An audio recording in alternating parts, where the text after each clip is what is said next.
بسم الله الرحمن الرحیم. محمد حسین خانی فرزند محمد، تولد 1323، نیشابور.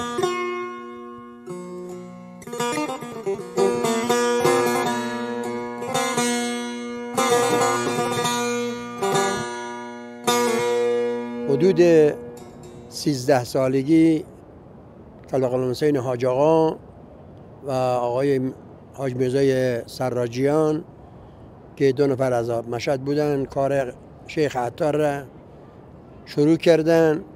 ما رفتیم اونجا، خب آقایون پذیرفتن که ما اونجا کار کنیم. بعد از اونجا رفتیم قدمگاه، یه چیز حدود 1 سال در قدمگاه کار میکردیم که کار اونجا رو جمعش کردیم، چون تعمیرات بود، نوسازی نداشت، بیشتر کاراش تعمیرات بود.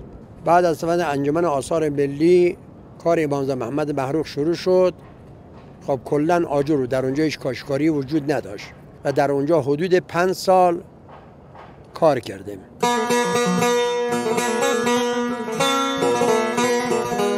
بعد به توسط حاج آقای الهام نیا آمدیم مشهد، در آستان قدس 5-6 ماه گذشت. تعمیرات بالا سر حضرت که بزرگ کرده بودن کارش داشتن نصب میکردن، تعمیرات اونجا رو شروع کردیم و اولین کارمون از اونجا شروع شد. زمان طول نکشید، یک چیز کمتر از 1 سال شدم سرپرست یک کارگاه تعمیرکاری. ایوان عباسی، ایوان ساعت، اینجا این تعمیراتش پشت سر حضرت تعمیراتش ما انجام میدیم. منظور از اونجا تو تعمیرکاری بودیم، نشدی حدود 17 سال تو تعمیرات کار میکنیم.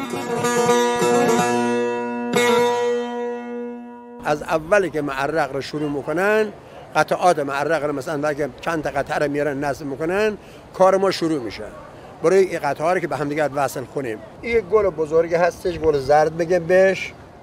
این روی کاشی معمولا چون جا میشه قطعات مثلا از اینجا قطعهش میگن روی کاشی جا بشه. توی اینا را با پرما با سیم‌های ساب داریم که آج داره، توی اینا را مسابقاً به همون اندازه که کاغذ رو آوردیم دقیقاً همون اندازه و تمام این قطعه وقتی با قیچی در میاد چسبونده میشه باید عین همون کاغذ سابیده بشه، نه کم نه زیاد.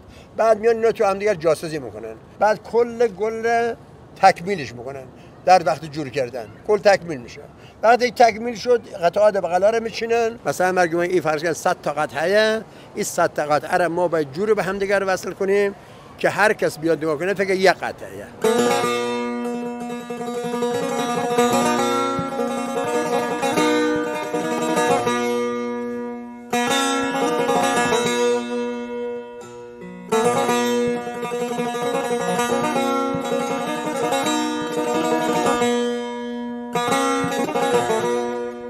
کار جای فراوانی کار کردیم، پشت سر حضرت کار کردیم، مقناس بالا سر حضرت کار کردیم. ایوان ساعت، صحن انقلاب سمت داخل و یکی از کارمون بود. یکی از کارمون تعمیرکار ایوان حضور عباسی بود که به سمت تبرسی مره. ایوان طلا، ساعت صحن آزادی، ایوان صحن آزادی. منظور در هر جای آستانه به هر جا که رد میشون، اگر قدم اول نیستش قدم دوم میشه، در اونجا ما دخالت در کار داشتیم. یک گوشه کار دست ما بود. از 73 بچه‌ها را فرستادن شرکت کاشی که در اونجا یک جا باشن، همه با هم یک جا کار کنن. از سال 73 رفتیم اونجا، در اونجا شدیم سرپرست تولید، یعنی سرپرست کل معرق کارهایی که در مجموعه حرم بودن. از 73 ادامه داره تا الان که خدمت شما هستیم.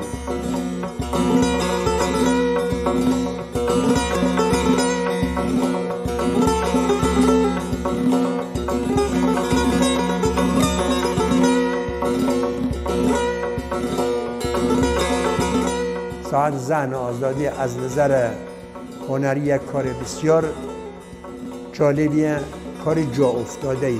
یعنی کاریه که برای یک مجموعه بزرگ احتیاج داره که از این بزرگتر نداریم. در مقننس ما بهترین مقننس را مقننس ایوان نقارخونه قسمت صحن داخل صحن بهترین کار زیبا را او را میدونیم.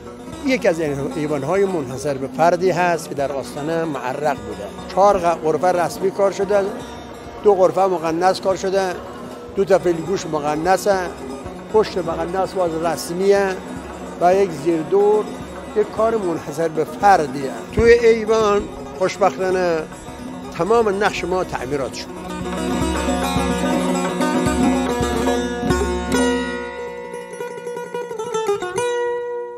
اگه در یک کلمه بگم تمام حسم اینه که از خدا تشکر بکنم که ما میتونست در جاهای دیگر عمرمو بگذره ولی در اینجا گذشت.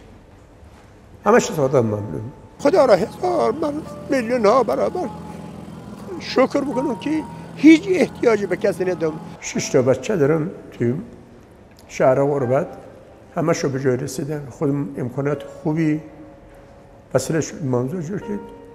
الحمدلله خدا را صد و شکر. در بیشتر زمان عمرم فقط از این موضوع یک چیز خواستم، هیچ دیگر نخواستم، فقط شب اول قبل. شب اول قبل